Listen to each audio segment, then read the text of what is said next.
ነቢያት ወሐዋርያት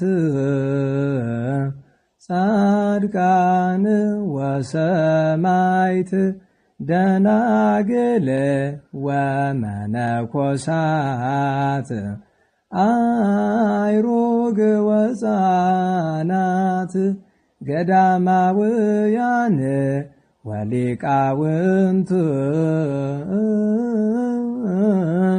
ሰአሉ ለነ ኩልክሙ ቅድመ መንበሩ ለጸባኦት። በስመ አብ ወወልድ ወመንፈስ ቅዱስ አሐዱ አምላክ አሜን። መጋቢት 4 ቀን የሚከበሩ የቅዱሳን በዓላት። እንኳን ለታላቁ ነቢይ ጠቢብና የእስራኤል ንጉሥ ቅዱስ ሰሎሞን ዓመታዊ የዕረፍት በዓል በሰላም አደረሳችሁ። ቅዱስ ሰሎሞን ንጉሠ እስራኤል መፍቀሬ ጥበብ ጠይበ ጠይባን ንጉሠ እስራኤል ነቢየ ጽድቅ መስተሳለም ሰላማዊ እየተባለ የሚጠራው ቅዱስ ሰሎሞን የታላቁ ነቢይና ንጉሥ ልበ አምላክ ቅዱስ ዳዊትና የቅድስት ቤርሳቤህ ወይም ቤትስባ ልጅ ነው። ከ3000 ዓመታት በፊት የተወለደው ቅዱስ ሰሎሞን እስከ 12 ዓመቱ ድረስ በቤተ መንግሥት ከአባቱ ጋር አድጓል። ቅዱስ ዳዊት 70 ዘመን በሞላው ጊዜ የአካሉን መድከም አይቶ አዶንያስ በጉልበት እነግሣለሁ ቢልም አልተሳካለትም። እግዚአብሔር ሰሎሞንን መርጧልና ገና በ12 ዓመቱ ነገሰ። ልበ አምላክ አባቱ ዳዊት ነፍሱ ከሥጋው ከመለየቷ በፊት መከረው። ልጄ ሆይ ልብህን ስጠኝ፣ ፈጣሪንም አምልክ አለው። ቅዱስ ሰሎሞን እንደነገሰ በገባዖን ለእግዚአብሔር መሥዋዕትን አቀረበ።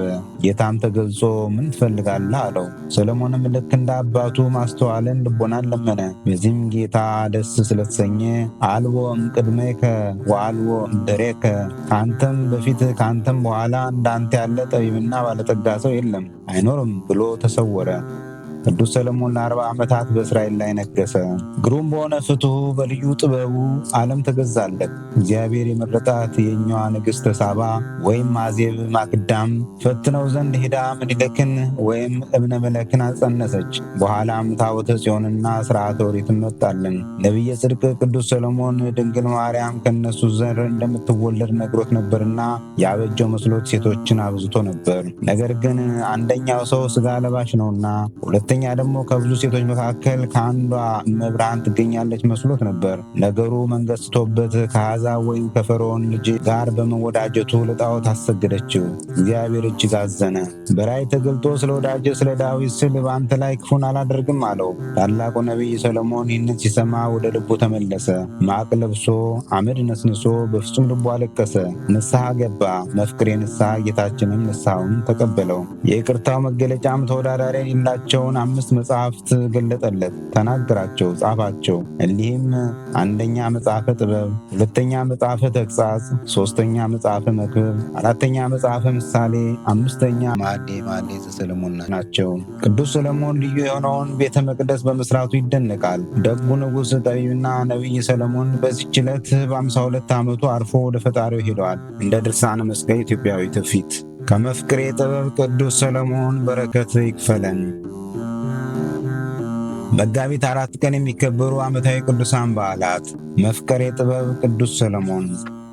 በዚሁ ቀን የሚከበሩ ወርኃዊ ቅዱሳን በዓላት። ቅዱስ ዮሐንስ ወልደ ነጎድጓድ ወንጌላዊው፣ ቅዱስ እንድርያስ ሐዋርያ፣ ቅዱስ ሶፊያ ሰማዕት፣ ቅዱስ ዮሐንስ ዘሐራቅሊ ሰማዕት፣ ቅዱሳን አብርሃ ወአጽብዓ። ቅዱሳኑን የሚመለከት ከመጽሐፍ ቅዱስ የተወሰደ ጥቅስ። የጭንቀት ቀን ሳይመጣ በጉስና ወራት ፈጣሪን አስብ። ደስ ሳያሰኙም የምትላቸውን ዓመታት ሳይደርሱ፣ ፀሐይ ጨረቃና ከዋክብትም ሳይጨልሙ፣ አፈርም ወደ ነበረበት ምድር ሳይመለስ፣ ነፍስም ወደ ሰጠው ወደ እግዚአብሔር ሳይመለስ ፈጣሪን አስብ። ሰባኪው ከንቱ ከንቱ ሁሉ ከንቱ ነው ይላል። መጽሐፈ መክብብ ምዕራፍ 12 ከ1 እስከ 9። ወስብሐት ለእግዚአብሔር ወለወላዲቱ ድንግል ወለመስቀሉ ክቡር አሜን። ዘአቅረብኩ አላፍ ቅዱሳንን አዘክሬ ምስጋናን አቀረብሁልህ። እኒህ ቅዱሳን ዘወትር አንተን ያገለገሉ ናቸው።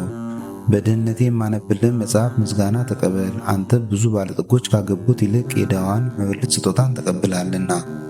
ቅዱሳን የሆናችሁ ነቢያት፣ ለማስተማር የተመረጣችሁ ሐዋርያት፣ ሰማዕታት፣ ጻድቃን፣ ትጉሃን የሆናችሁ መላእክት፣ እናንተም ደናግል ቸር የሆናችሁ መነኮሳት ይህችን ጉባኤ አንድነታችን መባረክን ባርኩ። ስትባርኩም ከሕፃናቱ ጀምራችሁ እስከ ሽማግሌው ድረስ ይሁን።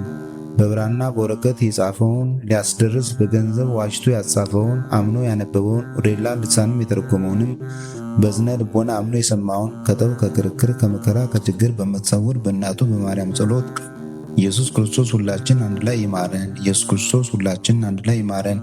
ኢየሱስ ክርስቶስ ሁላችን አንድ ላይ ይማረን። ቅዱስ መንፈሱንም ይላክልን ከዛሬ ጀምሮ ለዘላለሙ ዳግመኛ እስኪመጣ ድረስ አሜን።